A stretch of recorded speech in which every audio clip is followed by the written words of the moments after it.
Hello అందరూ ఎలా ఉన్నారు? Welcome to Ashwar Revanth YouTube channel. ఎవరైనా మన వీడియోస్ని మిస్ అయ్యారా? మిస్ అయిన వాళ్ళు ఉంటే చెప్పండి, అలా కమెంట్ చేయండి ఎవరు మిస్ అయ్యారా అనేసి. సరే, ఇంకా విషయానికి వచ్చేస్తే నేను ఈరోజు చేశాను ఒక మంచి చికెన్ ఫ్రై అనమాట.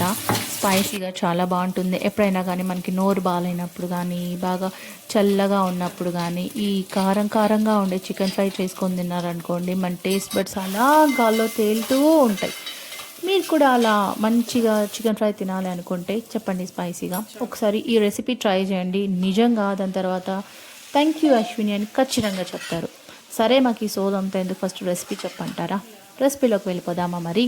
ఫస్ట్ ఏంటంటే మనము చికెన్ని మ్యారినేట్ చేసుకోవాలి. ఉప్పు, కారం, పసుపు వేసి ఒక 1 అవర్ పాటు మ్యారినేట్ చేసుకోవాలి. ఇది అలా మ్యారినేట్ అవుతూ ఉండగా మనం ఈ లోపల ఖాళీగా ఉండకోకుండా మసాలా ప్రిపేర్ చేసుకోవాలి. దానికి ఏమేం కావాలంటే జాపత్రి, బిర్యానీ ఆకు, ఎండుమిర్చి, ఉప్పు, జీలకర్ర, ఇవంతా మిరియాలు, లవంగాలు వేసి డ్రై రోస్ట్ చేసుకొని మంచి స్మూత్ పేస్ట్గా చేసుకోవాలి, పౌడర్ చేసుకోవాలి. ఇంకా దాని తర్వాత ఇక్కడ వచ్చేసి ఒక గిన్నె పెట్టేసుకొని ఆయిల్ వేసి అందులోకి ఆనియన్స్, ఇంకా పచ్చిమిర్చి, అల్లం వెల్లుల్లి పేస్ట్ అలా దంచి కొట్టుకొని వేసుకొని అది కొంచెం అలా పచ్చివాసన పోయేంత వరకు ఫ్రై చేసుకున్న తర్వాత మ్యారినేట్ అయిన చికెన్ వేయాలి.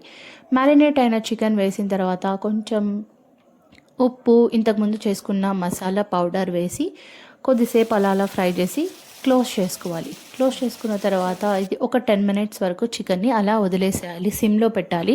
అది అలా ఉడుకుతూ ఉన్నప్పుడు అది చికెన్కి ఉన్న వాటర్ అంతా వచ్చేస్తాయి కదా.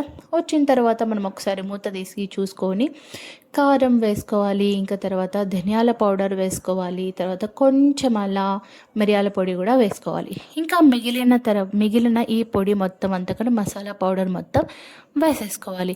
ఇంకా కరివేపాకు కూడా వేసుకోవాలి. ఇవన్నీ కారం కూడా వేసి, మీకు ఇంకా ఇవన్నీ వేసిన తర్వాత కూడా కారం సరిపోలేదంటే మరి ఇంకొంచెం అలా ఈ కారం వేసుకొని మూత పెట్టేసి కొద్దిసేపు బాగా ఫ్రై చేసేయండి. ఫ్రై చేసిన తర్వాత ఇంకా అది దగ్గరకు వచ్చింది, ఇంకొక 10 మినిట్స్లో అయిపోతుంది అన్నప్పుడు కొంచెం చింతపండు రసం వేయండి. బాగా గుజ్జు తిగ్గా ఉండాలి. అది వేయడం వల్ల నిజంగా ట్రస్ట్ మీ చికెన్ చాలా బాగుంటుంది. మంచి కలర్ కూడా వస్తుంది, చికెన్ కూడా చాలా బాగుంటుంది.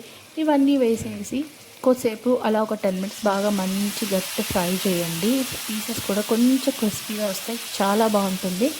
కూల్గా ఉన్నప్పుడు చాలా బాగుంటుంది మీరు తిన్నారంటే. ఇంకా దీనికి కాంబినేషన్గా వచ్చేసి నేనైతే పప్పుచారు చేశాను.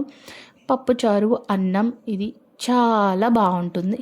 మీకు ఏ కాంబినేషన్ చికెన్ ఫ్రై తింటే నచ్చుతుందో ఒకసారి నాకు కమెంట్ చేయండి.